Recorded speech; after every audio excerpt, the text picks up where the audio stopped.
We'd like to welcome now Sabrina Soffer. She's a senior at George Washington University. Sabrina, thank you so much for speaking out today. Thank you for having me. Well, it's wonderful to have you. So we outlined some of the university presidents who will be in attendance. What are you hoping to hear from them?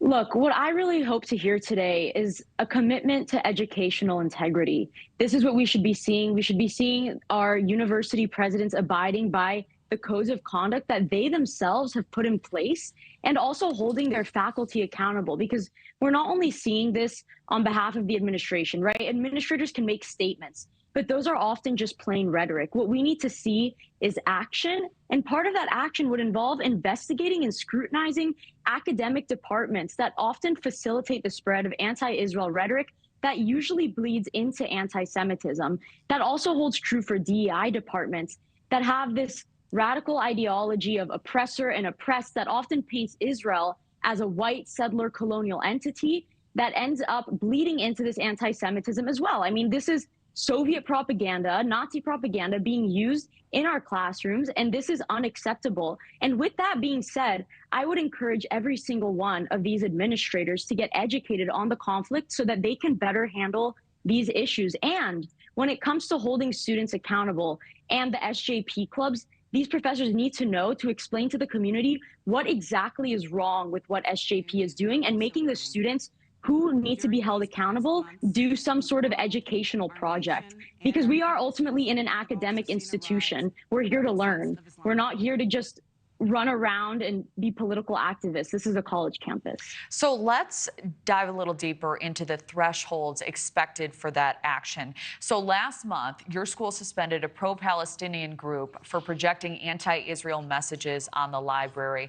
It also changed its policy, banning students from posting communications on university property through the school year.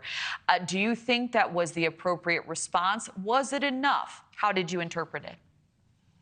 Look, so I think that, yes, they're trying to do the right thing. Thankfully, GW's administration is being supportive of Jewish students and really supportive of all students for the sake of our safety. However, I just think that there's a competence issue here. What I'm understanding is that when you put out a statement that just says we're banning SJP for 90 days without explaining that, number one, SJP is linked to Hamas terrorists through the AMP, the American Muslims for Palestine, that's number one, an issue. Number two, explaining the exact points in the student code of conduct that they are violating.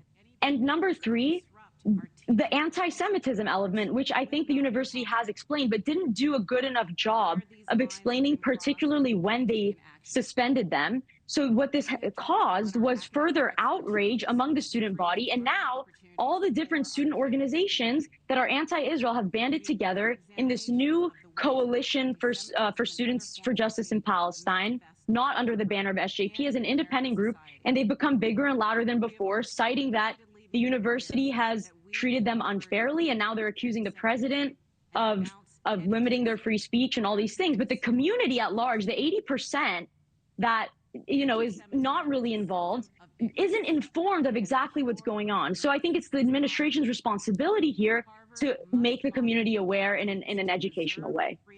Sabrina, we're a little tight on time, but do you feel safe on campus?